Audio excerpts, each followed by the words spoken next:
All right, everybody. It's a couple days later. I'm a little on the tired side, but we're going to do a little bit real quick. I've got my new intake. There's the old intake. There's really nothing wrong with it, but I'm just going to replace it because I'm in here. Might as well at that point.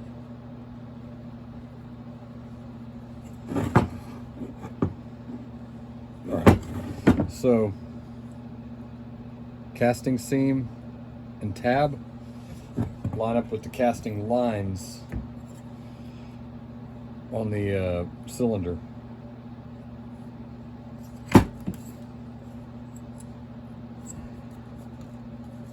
Now it is cold out, not as cold as it has been, but that's why some of this might fight me just a little bit.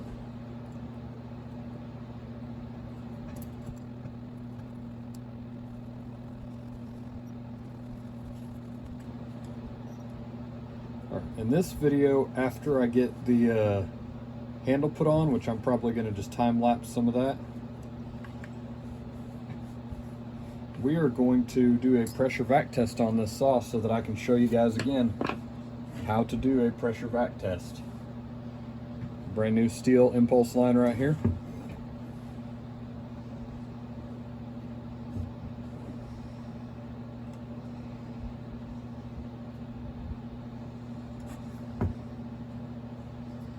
There we go. Okay, I'm going to take these off real quick because I'd like to keep as much of this OE as possible. Those are the original rubber pieces for the handle.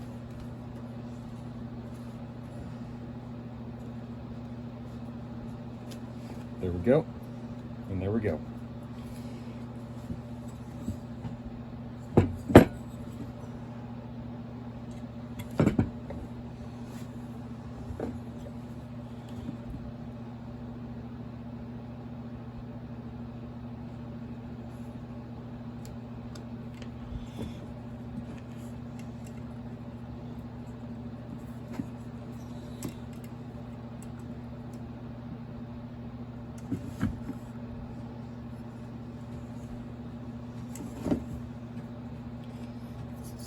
This will be fun. Got it. Need some needle nose real quick.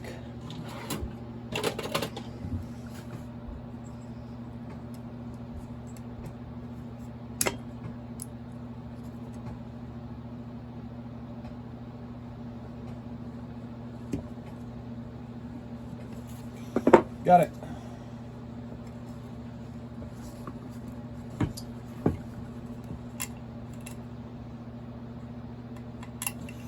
Okay, now what I normally do here, I take a pull cord and I go through the hole and then I wrap it around the intake at least once, maybe twice. Before I forget, I reach in here and I pull this old impulse line out. Goes out the other way. There we go. All right, we're going to pull the impulse line over a little bit. Actually, I could get it started right there. All right, got it. All right, lined up. Use the pull cord to pull it in, and we're good. All right, what I was having trouble with is that AV mount was pushed in just a little bit, and I was having trouble lining the blade up on this side. There's a tab on the side of the gas tank,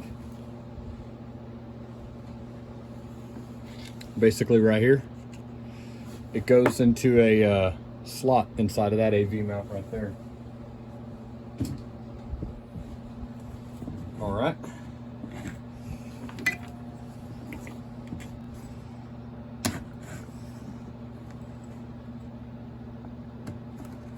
And there it is. Brand new impulse line, brand new intake boot, new piston, honed the cylinder. We should have a running saw here in just a little bit. All right, I'm going to turn the clutch way down on this. And in fact, the more I think about it, I'm just going to start it by hand.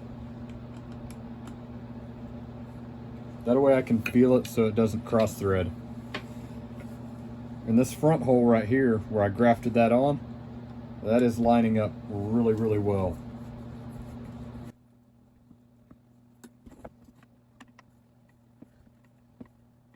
There we go.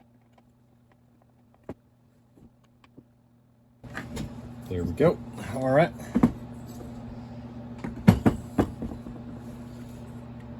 Pull the wires through just a little bit.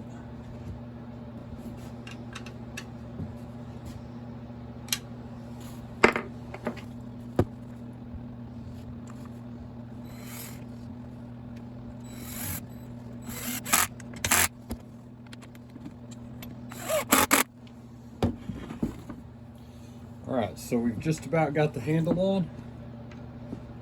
Check the torque, check the torque.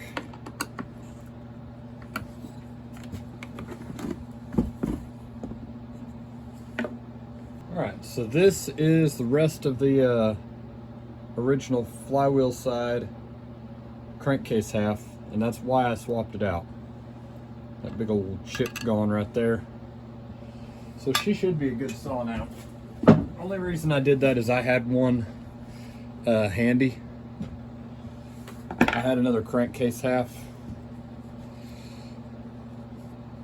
I'm trying to remember from where, but it was just hanging out there. All right.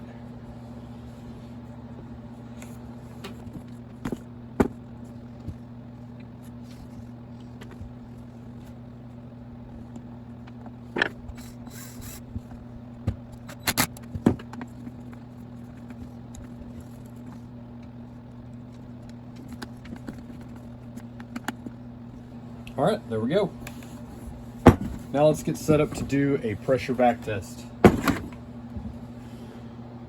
All right, everybody, I think I've got everything together. So we're gonna start out. This is how I do a pressure vac test. There are multiple ways to do it, but this is my preferred way, and I'll show you why in a minute.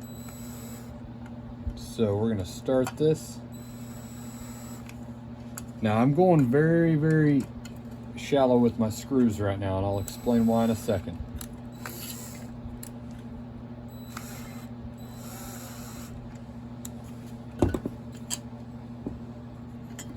Okay, this is rubber off of the plumbing aisle at Lowe's, Ace, Home Depot, wherever you want.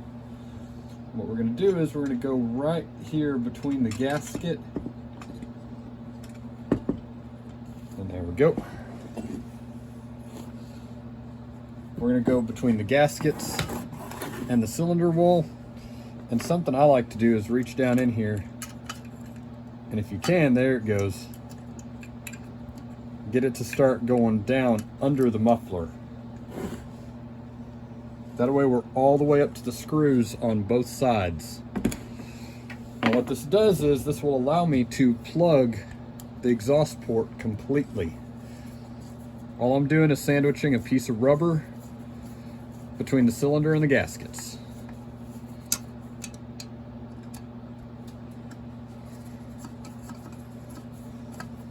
All right, that's threaded started, so let's do this.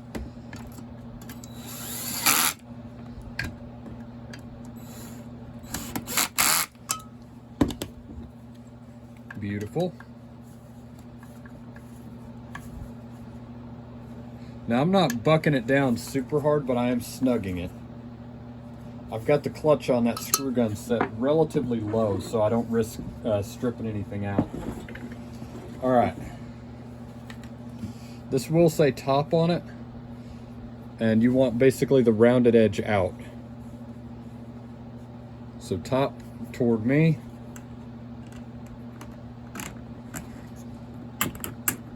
There we go. Let's pull that fuel line down just a little bit and get that all the way back in there. Then we're going to take this ring right here. This is the one that goes for our carburetor. Make sure it doesn't have any lint or anything, any little bits of sawdust. And and it doesn't. And then we're gonna stick that in there. Okay, this is a custom built tool that I did years and years ago. I was probably about 19 when I built this. This goes in place of a carburetor. Doesn't fit that way, so we'll flip it over. Right there, I'm going all the way up. All right, now I gotta find something real quick because I forgot. 460s have the long studs on them. All right, got it. Now, let's get that nice number 8.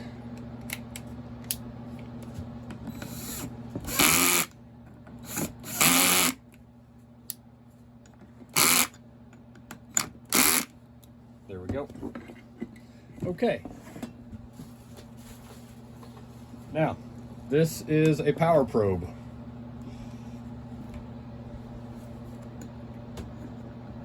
All right, there's that.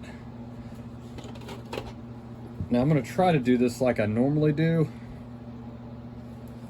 Reach back in here. Got to finesse it a little bit.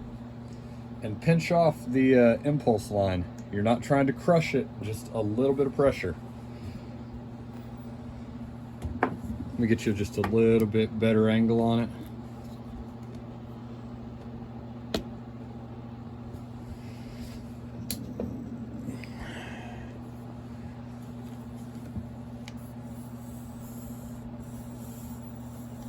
See that?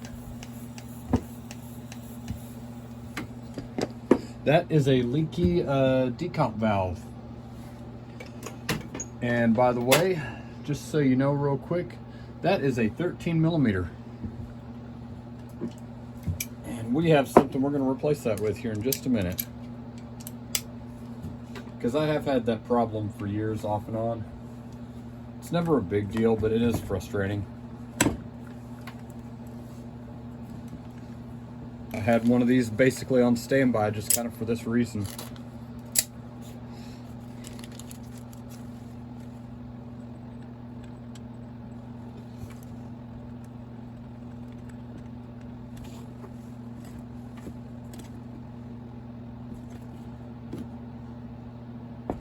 There we go. All right, now let's try it again. We've pinched off the impulse line, we've got the carburetor blocked, we've got the muffler blocked.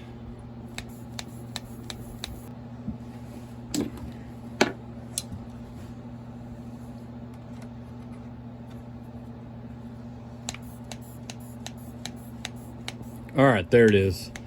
I don't know if you can tell this, but I had to pinch the impulse line off with a pair of regular needle nose. That's where I had a little bit of a leak.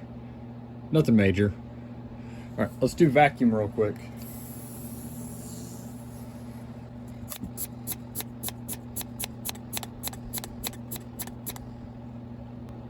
Right there it is. It's holding perfect. All right, that is how I do a pressure vac test. And the reason I do it that way is because a lot of the other ways people do it, you end up basically just plugging the intake and plugging the exhaust and testing just the crankcase. When you do it this way, especially if you're working on a saw and you don't know what's happened to it, you don't know what its history is, you can check the intake, the impulse line, seals, where it meets to the crankcase. You can encompass everything. You just need that carburetor block and a $5 piece of rubber. You get 2 pieces of rubber, by the way, in that kit. It's like $5 for 2 pieces of rubber. You can cut into multiple V shapes like this. I'm gonna call it there for a bit, and then probably later or tomorrow we're gonna focus, I think, on the coil, the flywheel, possibly reassembling the clutch side, chain brake, and we'll go from there. Talk to you later. Take it easy. Bye.